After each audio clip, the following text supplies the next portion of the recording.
السلام عليكم ومرحبا بكم في قناة سيرين تيفي كلش بنين. نتمنى ان شاء الله فيديوهاتي يلقوكم بصحة وعافية يا رب.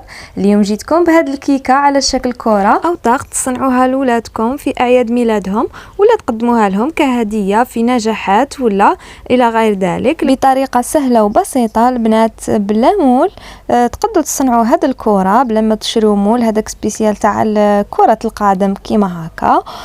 البنات هنايا انا كنت صنعت هاد الكيكة في عام 2022 لولدي في عيد ميلاده. يتسمى بغيت نشري هذاك المول باش ديريكت نكب فيه لاجينواز وتخرج لي على شكل كرة، ومن بعد ما لقيتش هذاك المول يتسمى خدمتها وحدي بلا مول في الدار. دوك تشوفوا معايا الطريقه سهله وكاع تقدروا ديروها وتفرحوا وليداتكم. كما نعرفوا احنا الوليدات كاع يبغوا الشكل تاع كره، مام البنات يبغوا تاني الشكل تاع كره. سيرتو الولاد الا بغيتي تفرحي وليدك ولا كيما هكا كي يكونوا صغار شفتوا يبغوا الميكيات، يبغوا هذوك الصور على لي طاق تاع الميكي اللي يفضلوه وكاع، بصح كي يكبروا كاع الاغلبيه يفضلوا كره القدم. يتسمى انا خممت انا في كل مره نبغي نبدل له هكا الفكره، نبدل له لو تام، ما نديرلهش كل خطره كيف راح تشوفوا الوصفه معايا وتشوفوا افكار، تشوفوا تدابير، تشوفوا تزيين. ما عليكم غير تتبعوا الفيديو حتى للتالي، واللي مازال ما داروش اشتراك وراهم اول مره يحضروا الفيديو نقولكم ما عليكم غير ديروا اشتراك وتضغطوا على زر الجرس هكا باش يوصلكم كل جديد. ونرحب بالمشتركين الجدد نقول لهم مرحبا بكم والف مرحبا بالمشتركين ومشتركين الاوفياء تاع القناه، نقول لهم بارك الله فيكم وجزاكم الله خيرا. وهنا قبل ما نروحوا للوصفه ما تنسوليش هذاك الجام اللي يحفزني ويدعمني البنات. وانا كيما في كل مره نجيكم هكا بوصفات شابين هكا نسهل عليكم افكار كيما هكا ونستفادوا مع بعضنا. نقولوا بسم الله على بركه الله، نروحوا نشوفوا الوصفه. كيما قلت لكم سهله وبلا مول، سهله مهله، واي وحده تقدر ديرها هكا وتفرح وليدها وديرها له كمفاجاه وتشوفوا كيفاش يفرح. كما قلت لكم نعرفوا الاولاد يموتوا على البوله، وانا مازال ما لقيتش هذه الفكره تدور هكا في اليوتيوب. نتمنى ان شاء الله البنات اللي هكا شافت الوصفه وعجبتها والفكره وفرحت وليداتها، نتمنى ان شاء الله تخلي لي التطبيق تاعها على صفحه الفيسبوك، راني نخليها لكم في التعليق المثبت، ونخلي لكم حتى المقادير الوصفه في التعليق، وانتم بعتوا لي تطبيقاتكم على الصفحه ونشاركها معكم في المنتدى. بسم الله على بركه الله. هنا عندي بالنسبه للكيكه عندي 5 حبات بيض كاملين كما راكم تشوفوا. عندي هنايا قرصه تاع ملح ضروريه البنات في الكاطو تاعكم وسيختو في الجينواز. وعندي هنا ملعقه صغيره معمره مليح تاع فانيليا. البنات هنايا 5 حبات بيض بدرجه حراره الغرفه باش تنجح معكم الجينواز. هنا يليق البيض تاعكم تجبدوه من قبل، ما يكونش بارد من الفريجيدير ديريكت تخدمي به. ديروا 5 حبات بيض، درتهم انايا متوسطين ماشي كبار بزاف. ودرت هنايا كاس سكر، كاس اللي نخدموا به توجور، كاس سكر، وطلعت مليح بالباتور.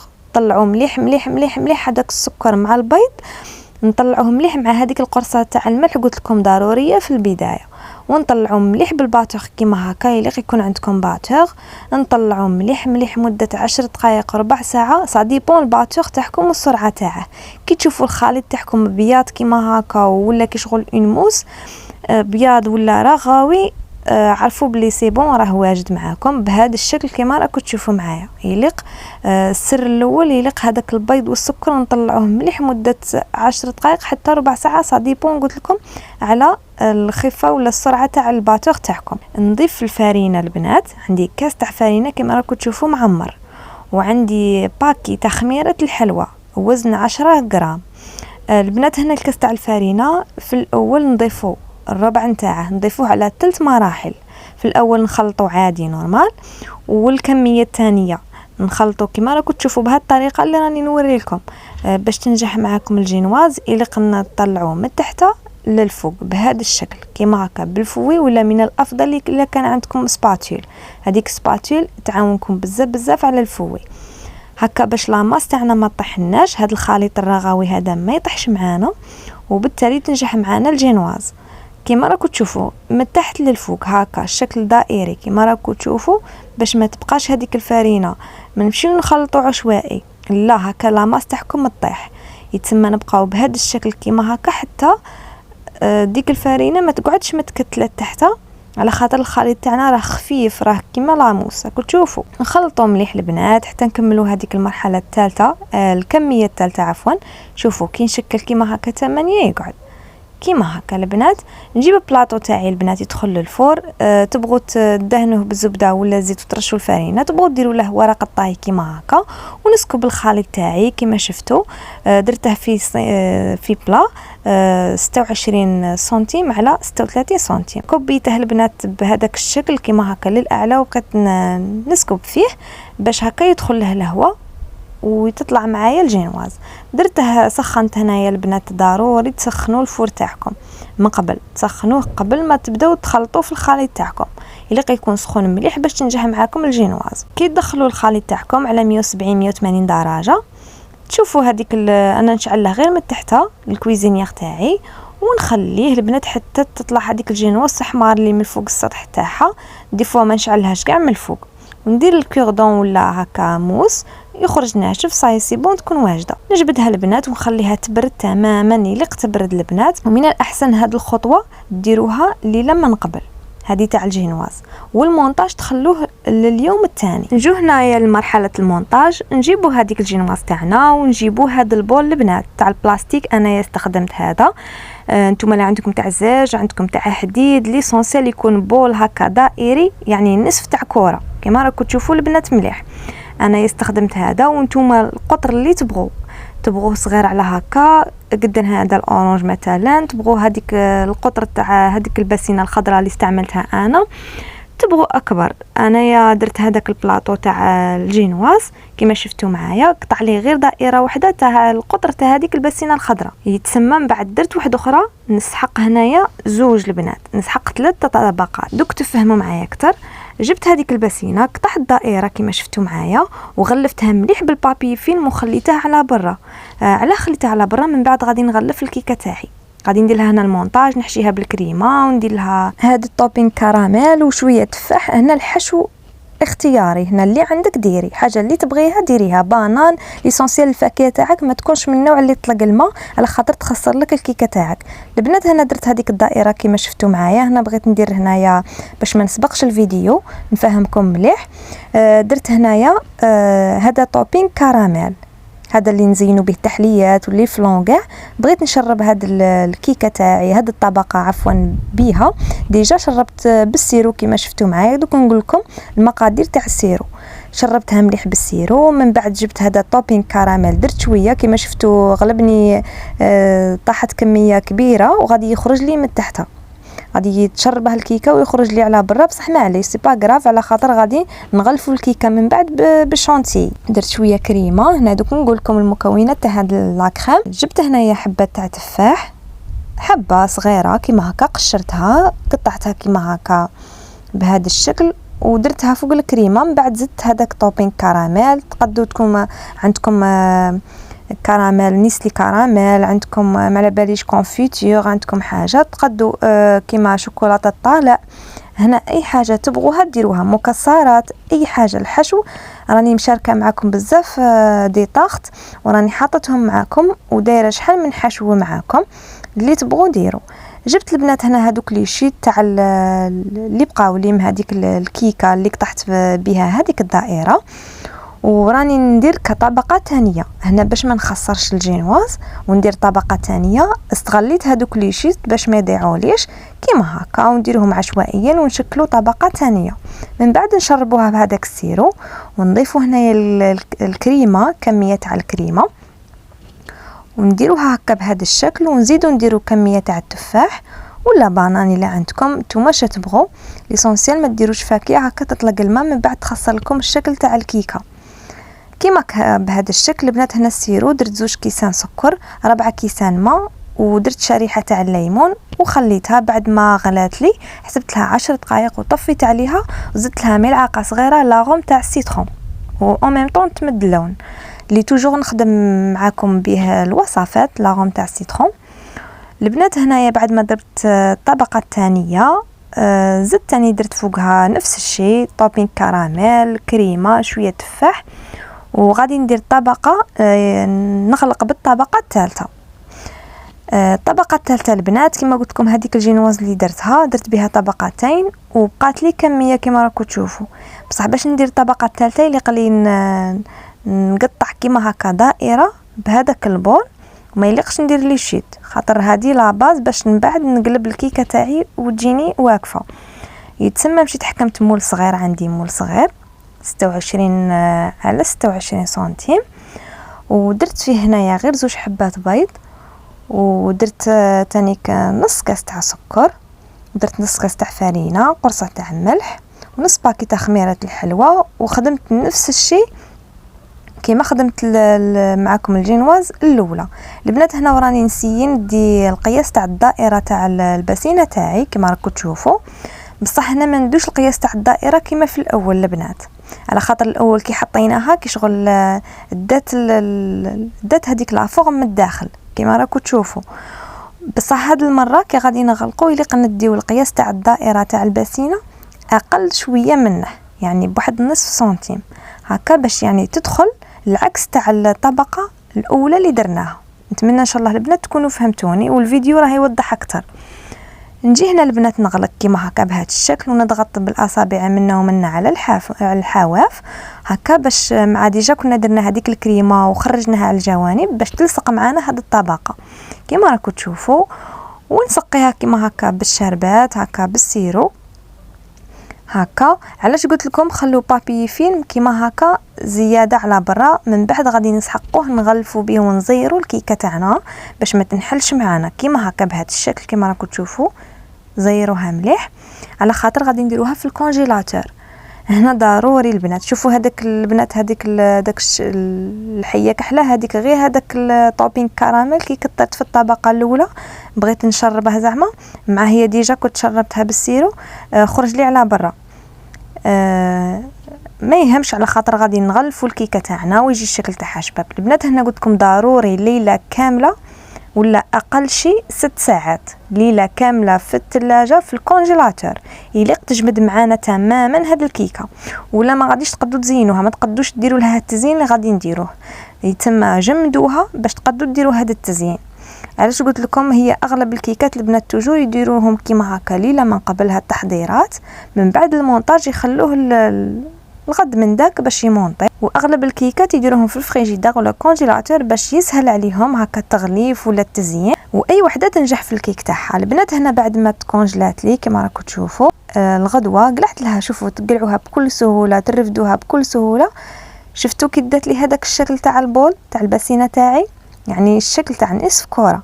انا كنت قادره هنايا البنات نكمل هذاك البول، نكمل شحال من طبقه حتى نكمل للنهايه. شفتوا انا ما كملتش، ما بغيتهاش تجيني عاليه بزاف والشكل تاعها يجي كروي بزاف وطبقات بزاف، بغيت ندير غير 3 طبقات هكا وما تاكليش كميه كبيره من الكريمه، وتاني على حساب المواد اللي كانوا عندي هكا. وجات شابه وجات صغيره وجات شابه. نتوما تبغوا الحجم اللي تبغوه تاع البسينه، تبغوا تصغروا تبغوا تكبروا. الا صغرتوا تقدوا هذيك البلا تاع 26 على 36 تاع الجينواز قد تخرج لكم 3 طبقات. المهم البنات نجيبوا هنايا الكيكه تاعنا ونجيبوا الشونتيي. البنات كنت طلعت هنايا كاس شونتيي، بودره شونتيي تكون بارده، توجور ديروها الفريجيدير كما في كل مره ننصحكم، خاصه المبتدئات ديروا الشونتيي تاعكم توجور خليها الفريجيدير باش كي تخدموا تلقوها بارده. يعني غبره شونتيي، درت كاس غبره شونتيي ودرت معها كاس غير 4 تاع حليب بارد، يكون بارد مليح ولا ماء، تقدروا ديروا الحليب ولا الماء. الا كانت هاد الكيكه تاعكم غادي تطول ديروا الماء عوض الحليب البنات. وغلفت هذيك الكيكه تاعي طبقه رقيقه من الشونتي، طبقه رقيقه ما تحتاجش طبقه خشينه هكا، شغل غير غادي نلونوها هكا بهذا الشكل.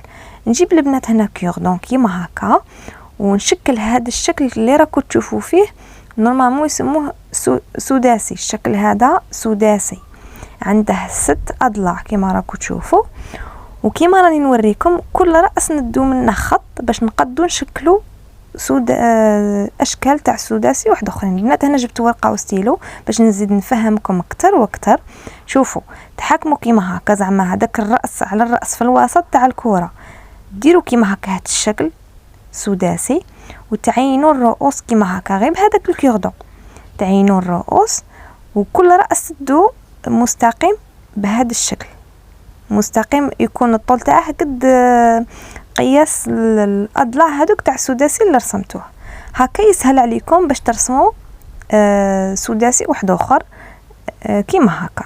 المهم نتمنى ان شاء الله البنات الفكره راني فهمتكم والصوره تاني راها واضحه. هنا باش نزيد نفهمكم اكثر، بعد ما نرسموا البنات تنكملوا هذاك الشكل هذاك السداسي كيما هكا الاشكال، نجيبوا لابوش كيما هكا ونعمروها بهذيك الشونتيي ونتقبوها تقبه صغيره رقيقه فقط كما راكم تشوفوا، ونفوت كاع على هذاك الشكل. ندير كيما هكا البنات بصح ماشي على الخط ديريكت، كشغل نكحس شويه هكا بشعره على هذاك الخط ونرسم كيما هكا بهذا الشكل هكا، على خاطر هذوك الخطوط البنات غادي ديجا نفوتوا عليهم بالشوكولا. دوك نفهمكم اكثر البنات. نعطيكم الوصفه تاع الكريمه. خدمت هنايا الحشو تاع هاد الكيكه اللي كنت خدمته. شوفوا البنات نكملوا هكا بهذا الشكل، نبقاو كشغل هكا نعصروا على ديك لابوش ونطلعوا رؤوس للاعلى كيما هكا، يتشكل لنا هاد الرؤوس كيما هكا، ما نديروا لا دوي لا والو كيما هكا. البنات بالنسبه للكريمه قلت لكم طلعت 2 كيسان غبره شونتيي مع كاس ونص حليب يكون بارد مليح، طلعتهم وخليتهم على جهه.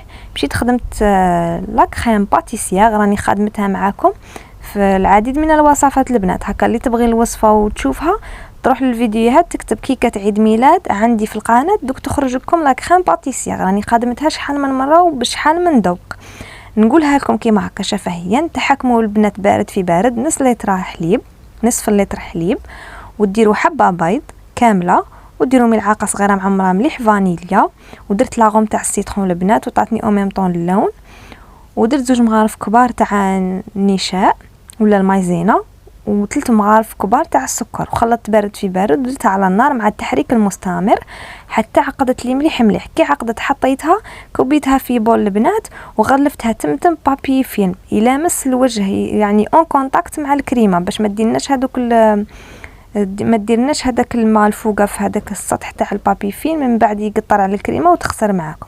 نخلوها على برا مغطيه بابي فيلم، كي تدي درجه حراره الغرفه تبرد على برا، من بعد نديروها في الفريجيدير باش تزيد تتماسك. من بعد ما تبرد في الفريجيدير نخرجوها ونضيفوا لها البنات. درت 2 مغارف كبار تاع الشونتيي اللي كنت طلعتها مع 2 مغارف تاع كريم باتيسيير هذيك اللي كنت طلعتها تاني، هادو في الزوج يكونوا باردين.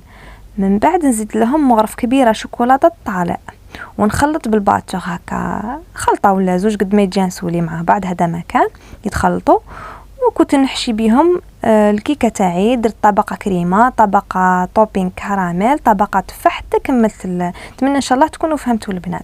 هنا البنات بالنسبه للمونتاج كما شفتوا معايا كملت هذوك الرؤوس بكريمه الشونتيي البيضاء. جيت لهذوك الخطوط اللي قلت لكم خلوهم باش نديروا فوقهم شوكولا، ذوبت شوكولا على حمام مائي البنات وحدها، ما ضفت لها حتى حاجه، ودرتها في لابوش ودرت كيما هكا كاع على هذوك الخطوط باش يجيوني الاشكال باينين. وبالنسبه لهذاك الشكل البني تاع الشونتيي هذيك غير الشونتيي وضفت لها شويه شوكولاته طالع عطاتني هذاك اللون، يعني نديروا وحده بيضاء ووحده بنيه كيما هكا. وهذوك الخطوط تاع الشوكولا تقدو تاني ديروا شونتيي بيضاء تضيفوا لها شويه شوكولاته طالع وديروا بهذيك الشونتيي الخطوط، ماشي شرط غير الشوكولا. والبنات ديروها في الفريجيدير تاعكم. من الاحسن تكون عندكم هذيك لا بورت غاطو هذيك اللي عندها لا كلوش تاعها باش هكا ما تفسدش معاكم. الشكل تاعها كي ديروها في الفريجيدير تبرد. البنات هذه الشربات اللي كنت سقيت بيها قلت لكم الوصفه شفهيا.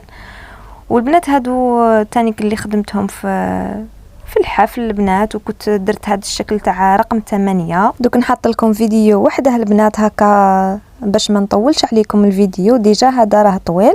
ندير لكم الوصفه تاع شكل 8 وندير لكم الوصفه تاع هذوك لي كاب كيك، مع اني راني مشاركه معاكم كيفهم ولكن بذوق الفراوله، وهادو درتهم بذوق الليمون. دوك نشارك معكم الوصفه. ما تنسوش البنات تتبعوا القناه، واللي مهتمه تتابع القناه ودوك تشوف معايا الوصفه من بعد. وتشوفوا معايا بزاف وصفات. تانيك خدمت مملحات تانيك روعه. هذوك المملحات البنات نشاركهم معكم باذن الله. وكما راكم تشوفوا هادو لي همبرغر راني حاطط لكم الوصفه تاعهم البنات في القناه، دخلوا تلقوها. وراني حاطط لكم هاد الوصفات كاع اللي راكم تشوفوا فيهم، كنت ديجا حطيتهم معكم. اللي مهتمين ولا عجبوهم يدخلوا راهم يلقوا هاد الوصفات كاع في القناه. وان شاء الله نشارك معكم باقي الوصفات. وهذا القلب اللي خدمته غير بلي شيت اللي بقاو لي البنات درت له مونتاج ودرته كيما هكا، وجا شباب ما شاء الله بلا مول بلا حتى حاجه. كل حاجه جات بنتها وحدها، كيما هذيك الكيكه تاع الشكل تاع الكره جات بنا ما شاء الله تاني روعه، لا من الشكل ولا من البنه، يعني جات الشكل تاعها كما كنتوا تشوفوا شباب بزاف كي شغل خدمناها بمول هكا سبيسيال. والبنه تاني شابه، وكنت بريزونطيت كيما هكا هذا الطاوله البنات وزينتها كيما هكا. شوفوا كي جات شابه ما شاء الله. ودرت هذاك التزيين وحطيت هذوك المملحات تاني وهذوك لي همبرغر رافقتهم مع هذا الكاطو كيما هكا. شوفوا هذاك الشكل رقم 8. استنوني نحط الفيديو ان شاء الله باذن الله. وكانت هذه هي البنات، هذا هو تنظيم لهذا الحفل. نتمنى ان شاء الله ربي يدوم الفرحه على وليداتنا، هكا نفرحوهم بابسط الاشياء. ومن ابسط الاشياء نديروا لهم هكا صالح شابين نفرحوهم بيهم، ماشي شرط امكانيات هكا تكون كبيره باش نقدروا نخرجوا لهم هذيك الحاجه. نتمنى ان شاء الله البنات تكون عجبتكم الفكره وعجبكم الفيديو، وتكونوا ان شاء الله استفاديتوا وتجربوها ان شاء الله لوليداتكم وتفرحوهم. ونقول لكم البنات ما تنسوليش هذاك الجام هكا باش تحفزوني ونزيد نشارك معاكم. ونقول لكم الى اللقاء في وصفات اخرى ان شاء الله. مع السلامه. اطبخي بالبيت دون ما كسل، فإن طبخ البيت حلو لا يمل. لا تطلبي من مخبز ومطعم، فذا مضر بالجيوب والفم. وعلمي البنات شغل المطبخ، لا خير في بنت إذا لم تطبخي. لا تسمعي للمرأة الكيوت، فإنها الخراب للبيوت.